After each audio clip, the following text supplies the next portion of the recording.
Hello everyone, and welcome to the Fungi Ty YouTube channel, where I, Fungi Ty, will be basically educating and just showing what we've done out here in the San Luis Valley.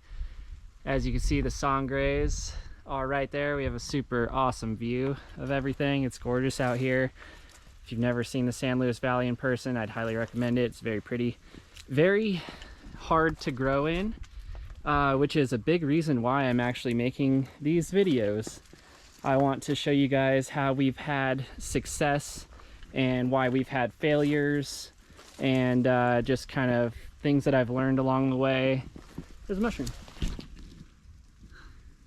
I haven't gotten a positive ID on this one yet, but I believe it's a double rosegill, potentially. I'm not sure yet, but that's what's fun about here, is that I've inoculated this entire area, so there's tons of different fungi and microbial life here in the soil. I've really done put in a lot of work trying to build the soil food web out here, which is super important. Underneath us, you can't really see it, so that's why it's kind of hard to comprehend for most people, but the soil food web is basically the reason why plants will thrive or not.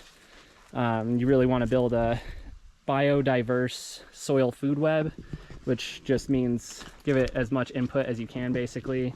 Compost, fungal inoculations, various different things like that. But today's video specifically is on my pallet fencing, because that is one of the main keys to our success out here in the San Luis Valley, growing in a high alpine desert region. So we're at about almost 8,000 feet in elevation, and it's very dry out here. So as you can see, the sprinkler is on right now. Our sprinkler runs on solar, so it's only going when the sun is up and when we need it. So I'll turn it off and move it to different locations whenever I need it.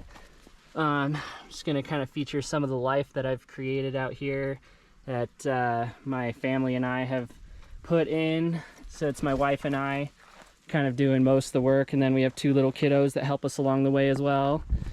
So this pallet fence is basically just what it looks like here. It's just staggered pallets, and what I've done is I've trenched them into the ground a couple inches and cinched them together with just 2 or 3 screws on the corners to make nice 90-degree corners. So they're not rounded edges, which some people don't really like, but this was a really cheap way for me to create microclimates out here. And I'll talk a lot about microclimates on this page, and I'll do a whole video just on microclimates alone. But this is basically how I've created our microclimates, which are these little zones down here that the pallets are protecting.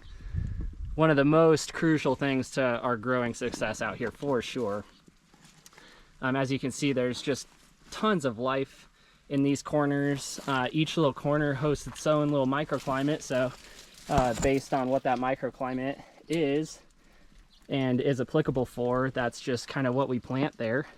The sunflowers, as you can see, are a weed now because we planted them one year and now we can't get rid of them, which is fun because they're really beautiful and usable in a lot of ways, but also really overwhelming. Here's a nice little hops plant that was given to me by one of my mentors, Brian.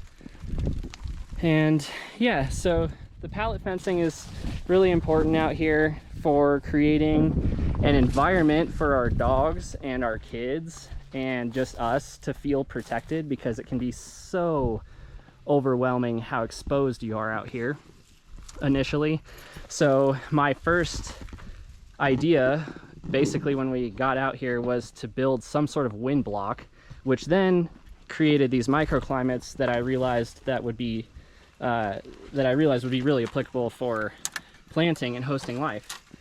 So we also own a mushroom farm just in town in Saguache, and our property is located just outside of town. But since I have a mushroom farm, we have what's called spent blocks, which is basically the substrate after I've harvested from it, which still has a lot of life in it, that I then inoculate into these wood chip piles basically everywhere. So I inoculate in each little microclimate here and in the pathways, and we've had really good success growing mushrooms and plants out here. But this was just a little introductory video just to explain what we're doing out here and what the channel is going to be about. So thanks y'all for tuning in.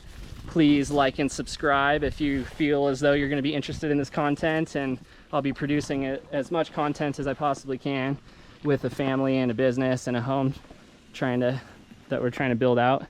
But I'm really excited to share with you guys the successes that I've had and the failures that I've had to hopefully help you guys along your processes.